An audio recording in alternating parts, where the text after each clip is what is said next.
Quero falar com você nessa manhã sobre um tema que tem como título Forjado para Reinar. Amém?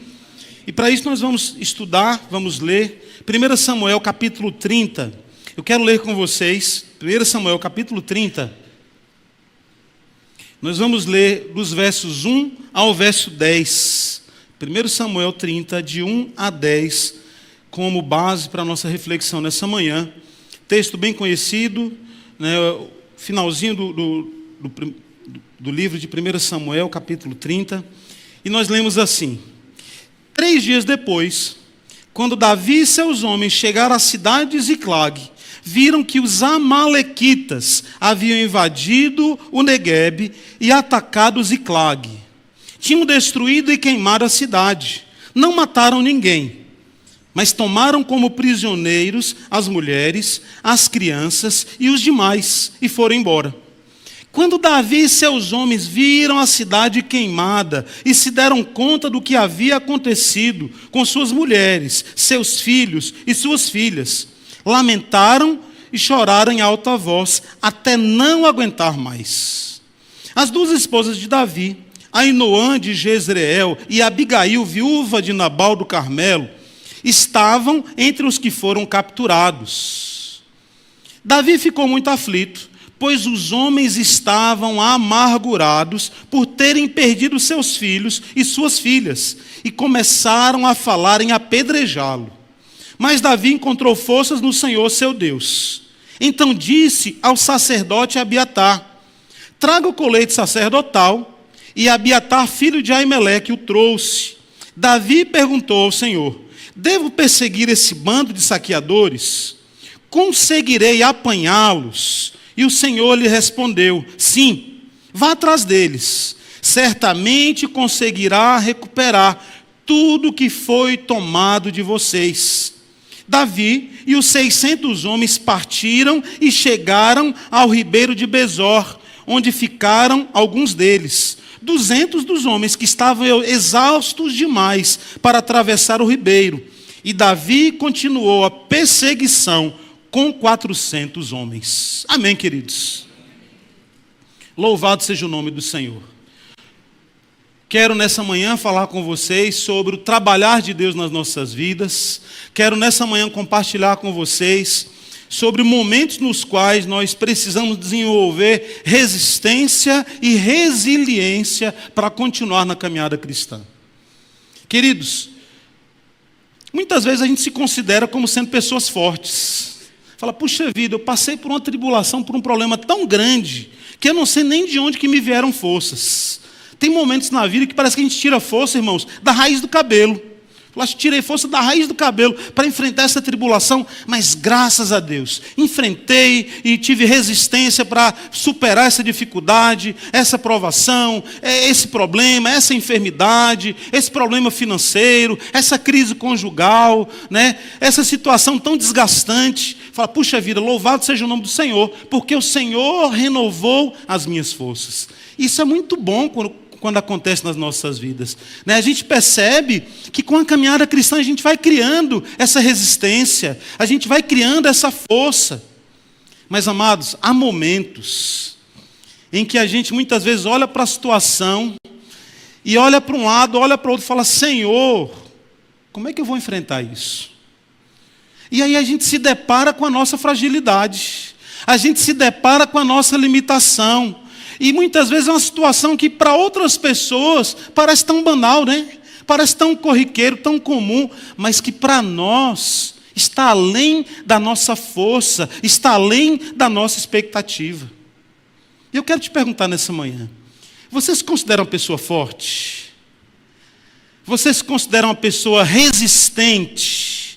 Será que as provações da vida te fizeram assim? Ou será que em dados momentos você se identifica com algumas pessoas que se sentem fragilizadas, se sentem enfraquecidas?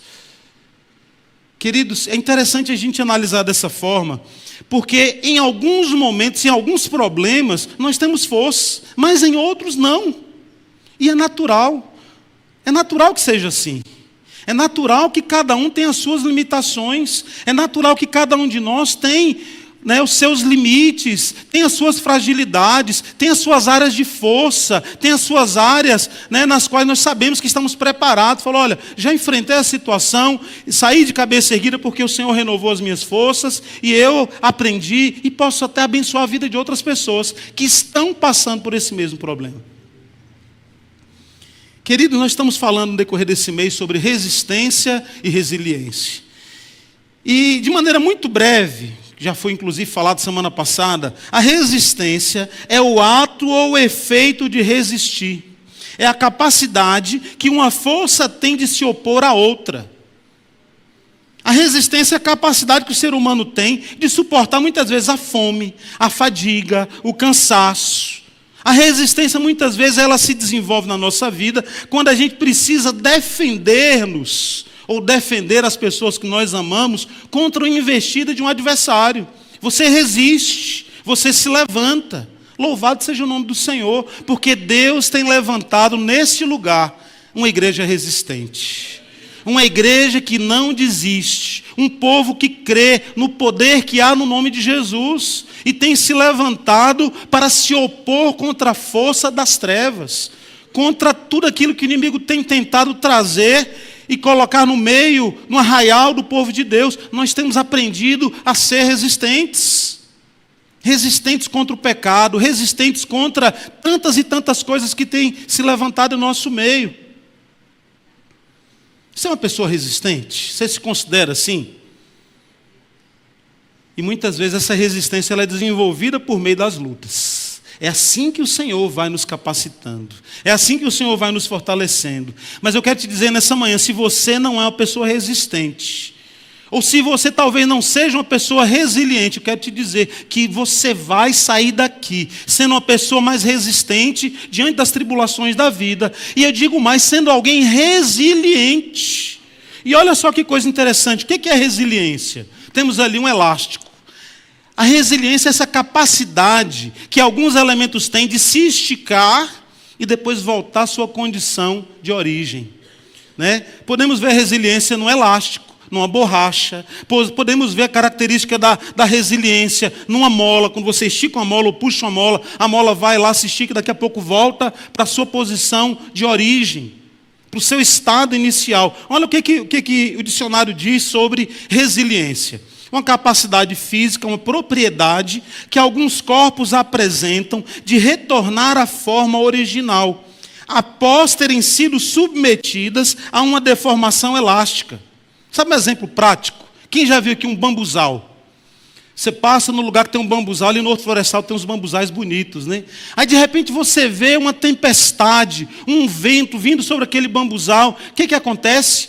O bambuzal, ele tem a capacidade elástica, né? Ele se dobra, ele se inclina, às vezes vai até o chão, mas ele não se quebra. E quando passa aquela tempestade, ele volta para o estado original. Eu quero te dizer nessa manhã que o Senhor quer te tornar uma pessoa resistente, mas ainda mais do que isso, alguém resiliente diante das provações da vida, diante das dificuldades da vida, diante dos ataques de Satanás contra a tua vida e contra a tua casa, contra a tua família, porque a igreja do Senhor é aquela pela qual as portas do inferno não prevalecerão contra ela, porque o Senhor tem nos feito homens e mulheres resistentes e resilientes para louvor da glória de Deus.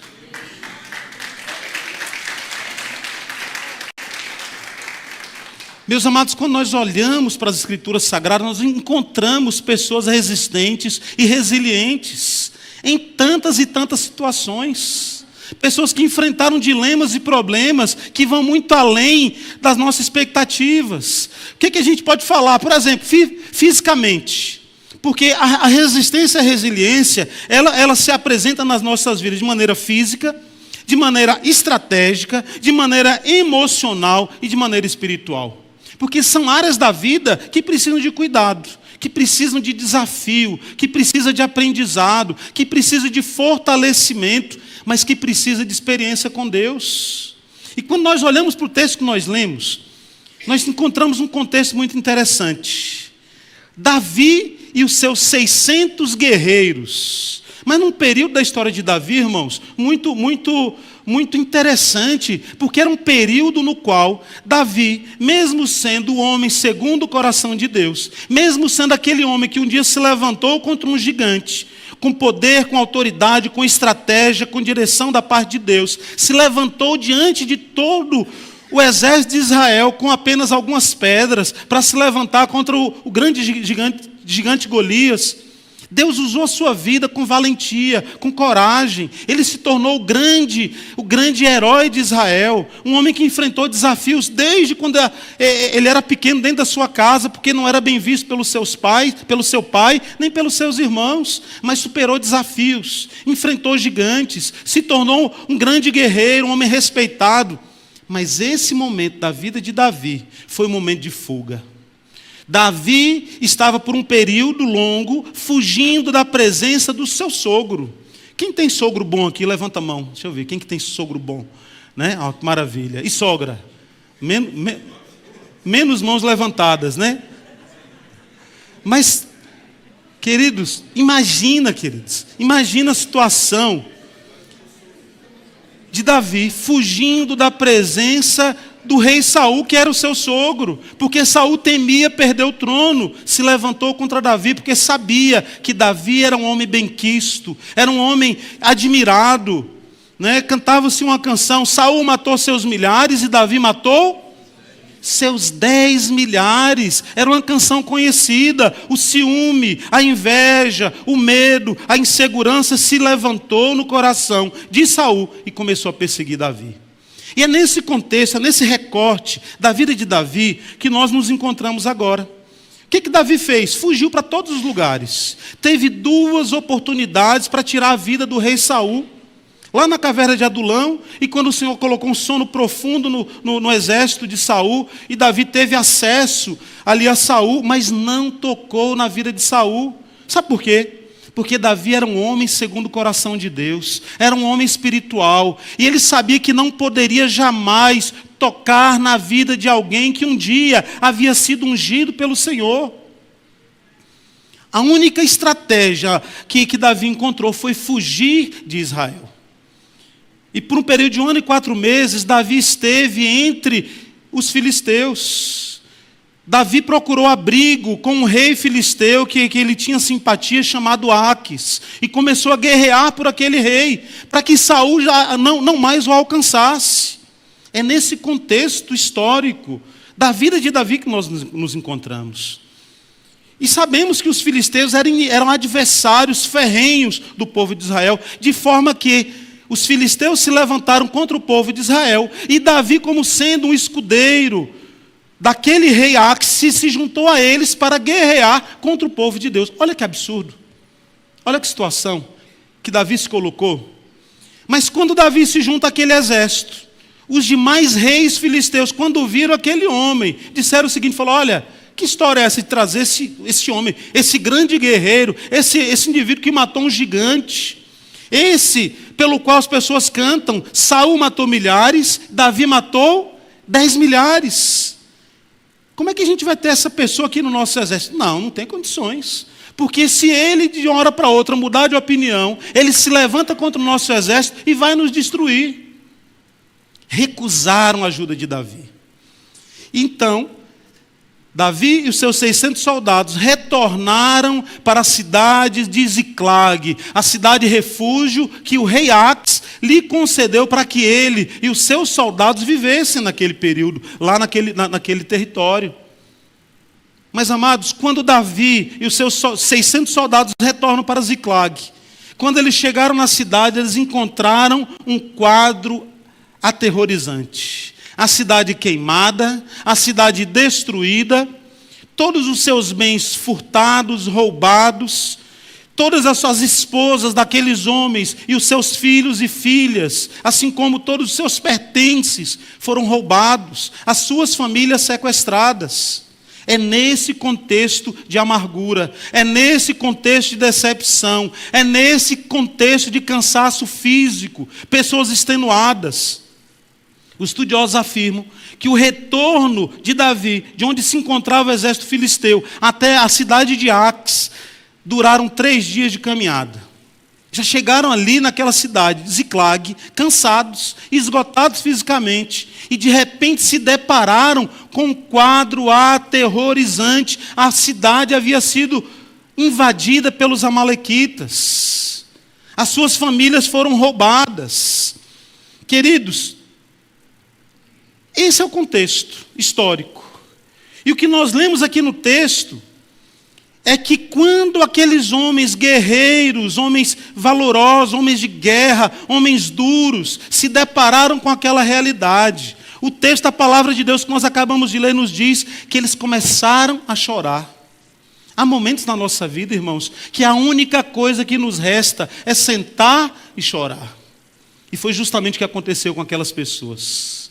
Começaram a chorar, começaram a se desesperar. O versículo 4 diz assim: então Davi e o povo que se achava com ele alçaram a sua voz e choraram até que neles não houvesse mais forças para chorar.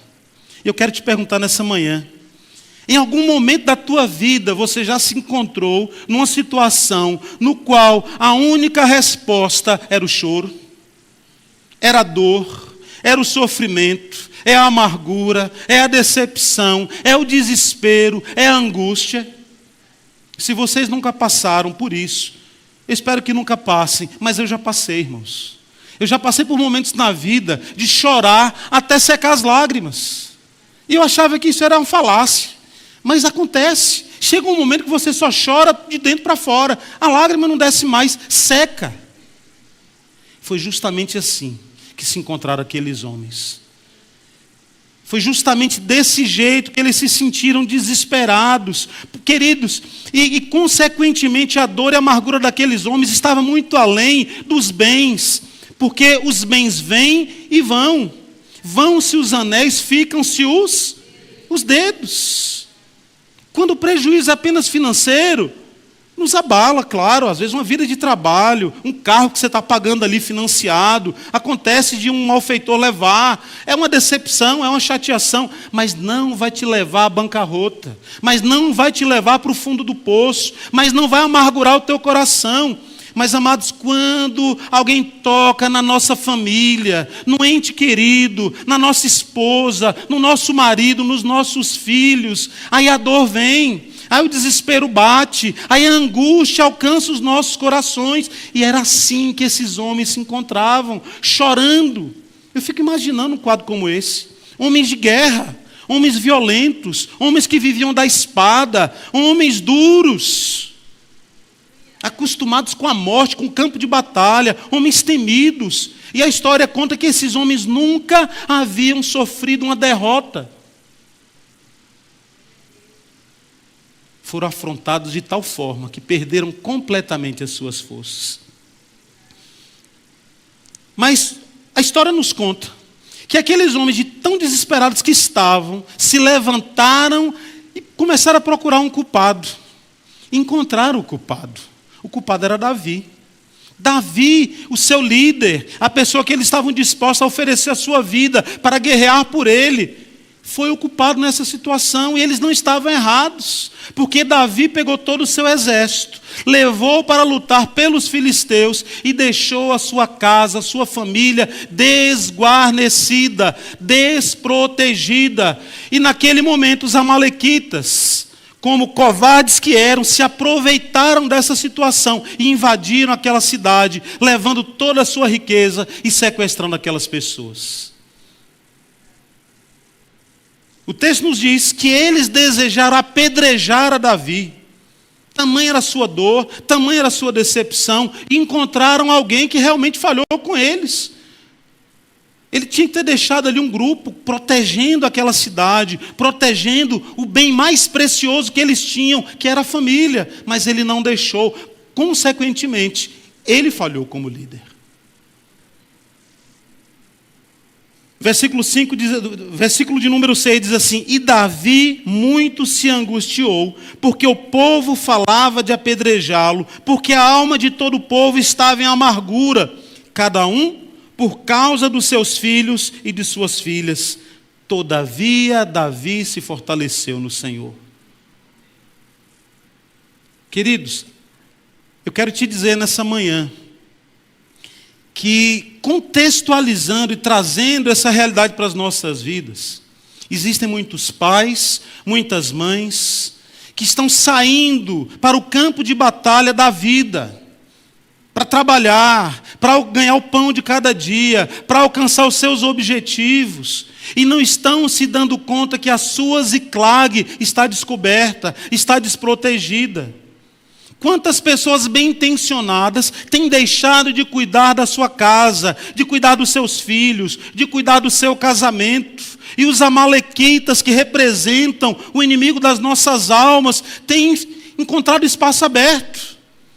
Famílias desprotegidas, famílias que estão ali sujeitas ao ataque do inimigo. E eu quero te dizer nessa manhã, proteja a tua Ziclag, proteja a tua casa, proteja a tua família, proteja a tua retaguarda, invista tempo com a tua família, invista tempo com o teu marido, com a tua esposa, invista tempo de qualidade com os teus filhos, viva e conviva, desfrute da alegria de ser família, protegendo, amparando, direcionando, porque o mundo em que nós vivemos, meus amados, é um mundo vil, é um mundo pecador, e os amalequitas que têm se levantado em nossos dias são aqueles que têm destruído os nossos valores, são aqueles que têm destruído a nossa convivência, são aqueles que têm destruído todos os princípios que a palavra de Deus tem para nos oferecer. É tempo de vigiarmos, é tempo de protegermos a nossa retaguarda, é tempo de compreendermos qual é o bem mais precioso que nós temos, que é a nossa família, que é a nossa casa. A primeira instituição que o Senhor nosso Deus criou não foi a igreja, foi a família. Deixará o homem o seu pai e a sua mãe, unir-se a sua mulher, e os dois se tornarão uma só carne. É a partir daí, a partir da família, que a sociedade vai se desenvolver. É a partir da família que a igreja vai se fortalecer. Mas nós, como igreja do Senhor, precisamos ter sabedoria, discernimento para cuidar do bem mais precioso que o Senhor tem colocado em nossas mãos. Para que não venhamos chorar pelas nossas famílias, assim como aqueles guerreiros choraram pelos seus filhos sequestrados, porque não vigiaram, porque não cuidaram, para que nós não venhamos chorar como choraram aqueles homens duros de guerra, porque não protegeram a sua casa. O castelo caiu, o mundo virou de perna para o ar, perderam seu norte, perderam a essência da sua vida, perderam a sua prioridade, e que nós como igreja possamos compreender a importância que a nossa família tem e vigiar a todo instante para que, em nome de Jesus, eles sejam guardados e amparados. Mas, queridos, algo que nós aprendemos na caminhada da vida é que, em momentos de crise, as verdades do coração se manifestam. Aqueles homens que caminhavam com Davi, que seguiam a Davi, quando se encontraram num momento de depressão, de angústia e de dor, revelaram o desejo de apedrejar aquele homem por causa da sua falha. Infelizmente, se levantaram com fúria, entendeu? Com mágoa, com ressentimento, desejando apedrejar o culpado. Queridos, que não tenhamos esse mesmo desejo dos nossos corações de apedrejar o culpado, mas de proteger a nossa retaguarda, de proteger a nossa família. Que na vida conjugal, um não fique jogando para o outro a culpa muitas vezes é de todos, que muitas vezes deixam de vigiar e de cuidar de coisas básicas e essenciais, mas que tenhamos esse entendimento. Ao invés de procurar culpados, procuraram a solução. Ao invés de nos desesperarmos, olharmos para os altos céus, clamarmos ao Senhor para que Ele nos dê direcionamento. O texto nos diz que Davi também ficou angustiado. Afinal de contas, as suas esposas haviam sido sequestradas. Olha o que diz aqui no finalzinho do versículo 6. Mas, todavia, Davi se fortaleceu no Senhor. Irmãos, há momentos que a gente procura a resposta de todos os lados, a gente procura culpados, a gente procura entender a situação. Mas a única resposta que nós encontramos é de nós nos fortalecermos no Senhor e na força do seu poder. Efésios 6:10.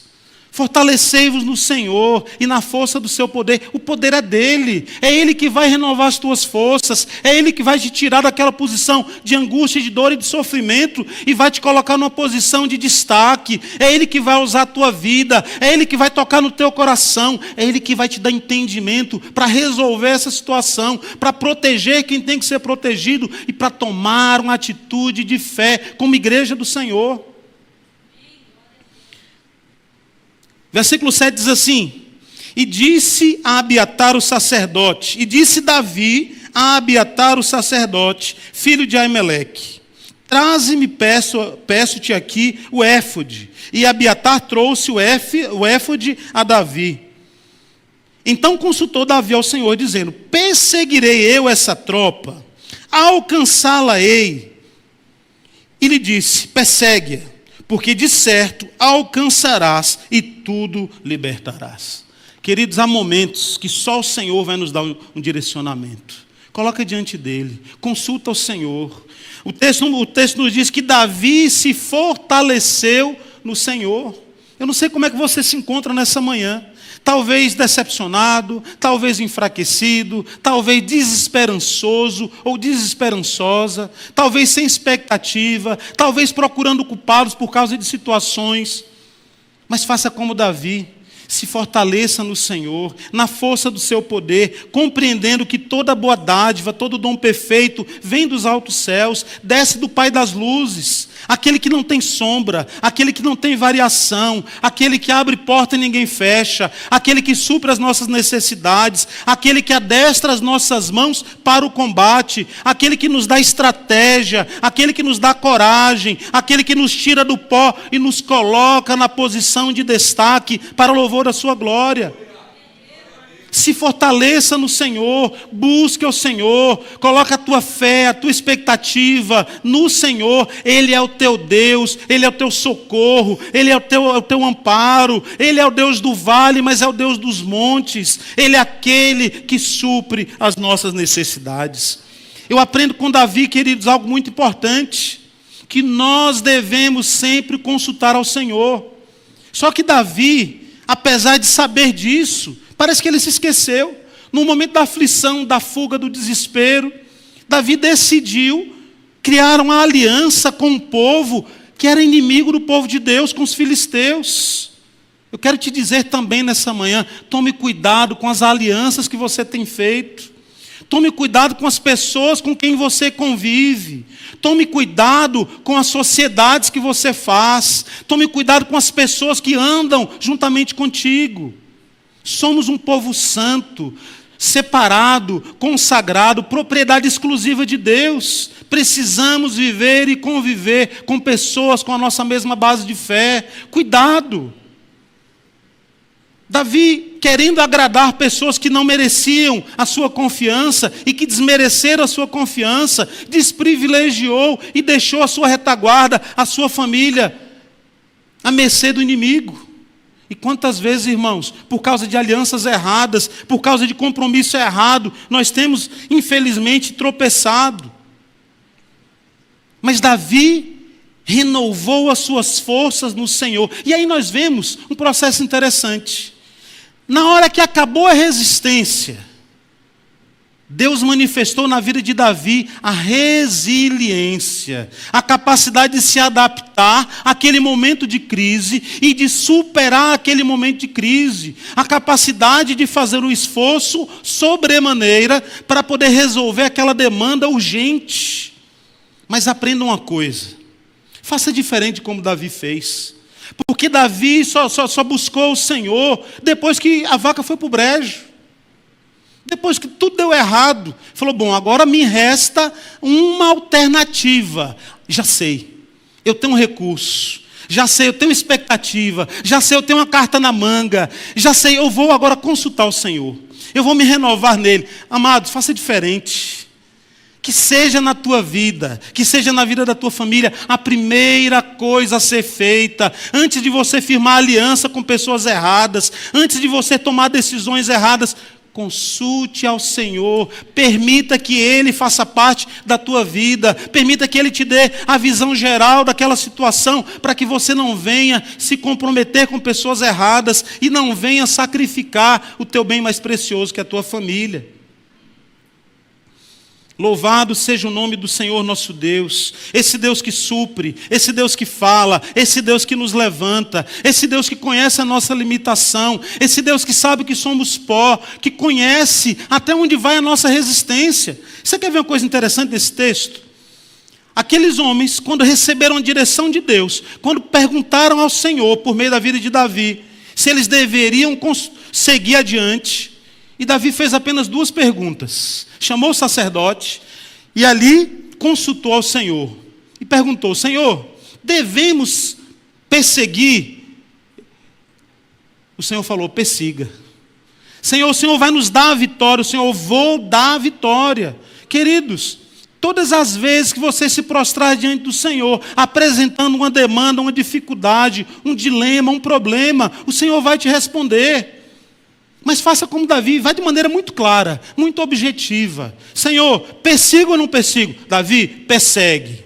Senhor, o Senhor vai dar a vitória ou vai dar a derrota? Eu vou dar a vitória, porque o nosso Deus é o Deus de vitória. O nosso Deus é o Deus que não desiste. O nosso Deus é o Deus que se importa conosco. O nosso Deus é aquele que supre, é aquele que abençoa, aquele que direciona. A história nos conta que aqueles 600 homens se levantaram para perseguir os amalequitas no deserto. Chegaram em determinado lugar, tinha um ribeiro. Eles já estavam tão cansados da caminhada de 3 dias, que 200 daqueles homens perderam completamente as forças. E talvez seja assim que você esteja se sentindo hoje, cansado. Talvez seja assim que você esteja se sentindo hoje, esgotado fisicamente, esgotado espiritualmente, desanimado, desmotivado. A história nos conta que Davi deixou aqueles 200 homens ali descansando, porque eles já não tinham mais força, acabou a resistência. Mas existiam 400 irmãos, que além de resistentes, se tornaram resilientes. Esticaram o máximo que tiveram, o máximo que eles tinham para oferecer. Falaram: não, nós vamos. É isso que Deus quer fazer na tua vida, irmão. Ele quer te dar resiliência diante dos momentos de aflição, para que você não desista, para que você acredite, para que você vá até onde está o adversário que tem oprimido a tua casa e a tua família, e resgate a tua família com mão forte, tendo o direcionamento de Deus. Conta a história que no meio do caminho eles encontraram um servo egípcio, alimentaram aquele servo, o servo levou aqueles 400 homens até onde estavam os amalequitas, e eu quero ler com vocês brevemente.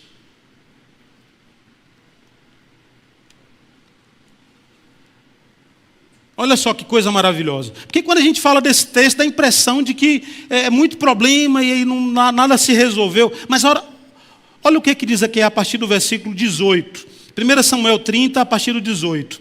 Davi recuperou tudo o que os amalequitas haviam tomado e resgatou as suas esposas. Não faltava coisa alguma, nem pequena, nem grande, nem filho, nem filha, nem qualquer outra coisa que havia sido tomada. Davi trouxe tudo de volta. Também recuperou todos os rebanhos, e seus companheiros os levaram à frente dos outros animais. Este despojo pertence a Davi, disseram. Então Davi voltou ao ribeiro de Besor, onde estavam os 200 homens que tinham sido deixados para trás, porque estavam exaustos demais para os acompanhar.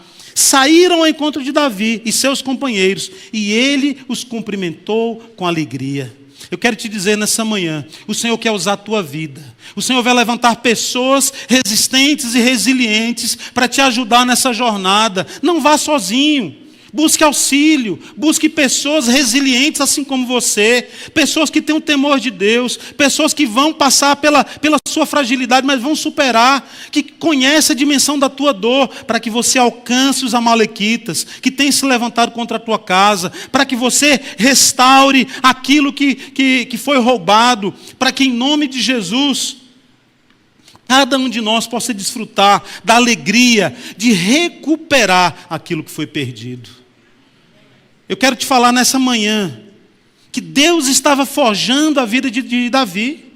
Esse foi o último episódio, irmãos, no qual Davi, depois de anos de perseguição, estava sendo forjado, estava sendo preparado, estava sendo capacitado. A provação foi grande porque o prêmio era grande.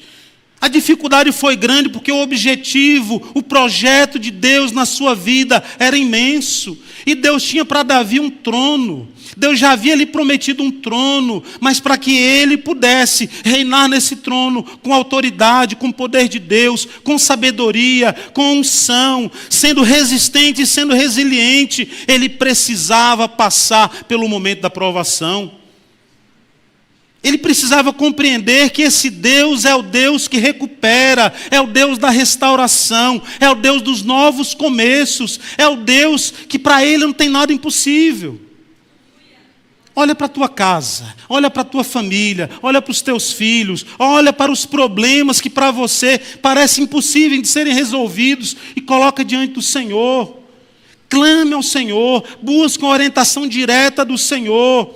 Busque pessoas que estejam ao teu redor, que sejam mais do que resistentes, mas que tenham coragem, que tenham fé para te ajudar na caminhada e vá restaurar aquilo que o Senhor tem prometido para você e para a tua vida.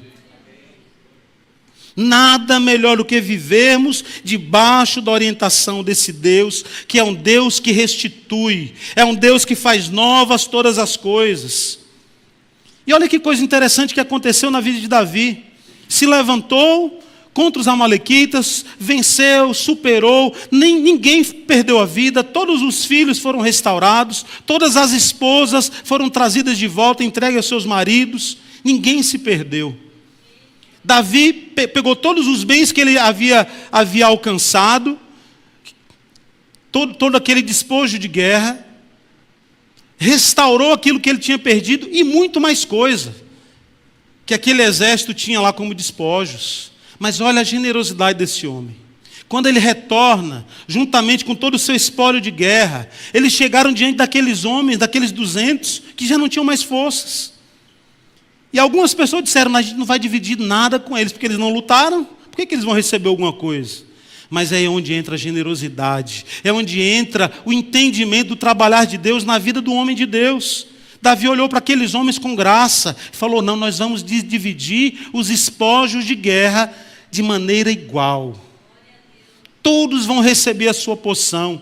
E Davi com isso, irmãos, nos ensina de que a vitória não depende do nosso mérito, não depende das nossas forças. Ele reconhecia que aquela vitória foi providência de Deus na sua vida.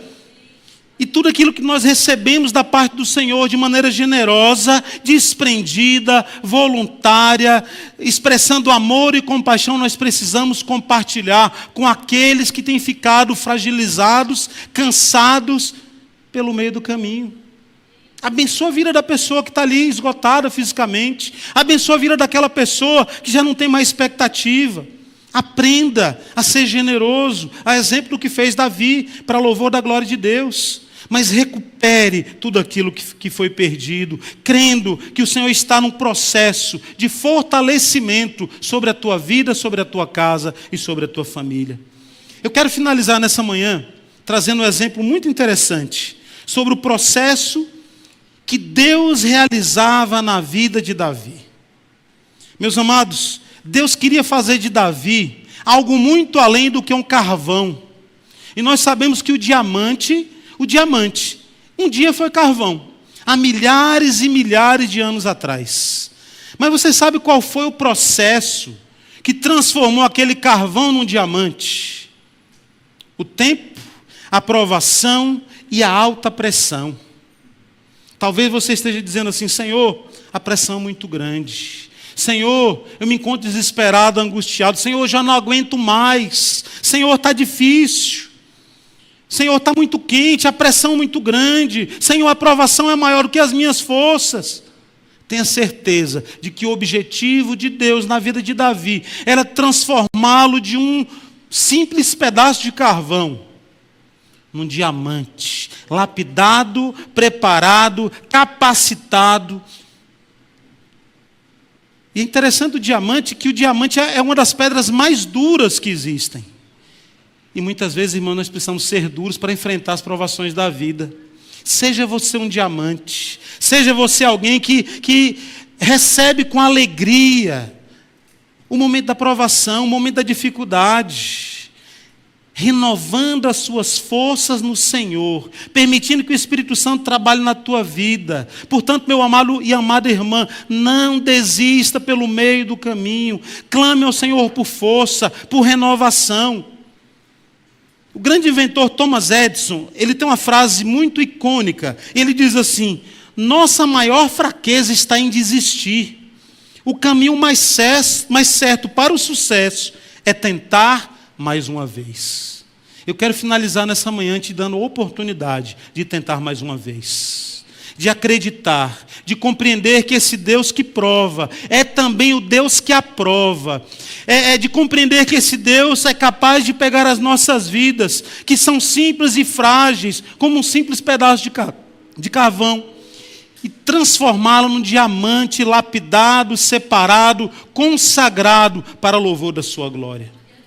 Proteja a tua casa, proteja a tua retaguarda, não se alie com pessoas erradas, cuidado com as alianças que você faz, consulte ao Senhor, logo no começo de qualquer atividade, não deixe para consultar no final, mas tenha certeza e convicção de que o teu Deus é o Deus que restaura, o teu Deus é o Deus que não te esquece, o teu Deus é o Deus que tem cuidado de você, te dando força, te dando resistência, te dando resiliência, porque que Ele quer fazer de cada um de nós instrumentos vivos, santos e agradáveis a si, para louvor da sua glória. Que Deus te abençoe, que Deus abençoe a tua casa, que Deus te fortaleça.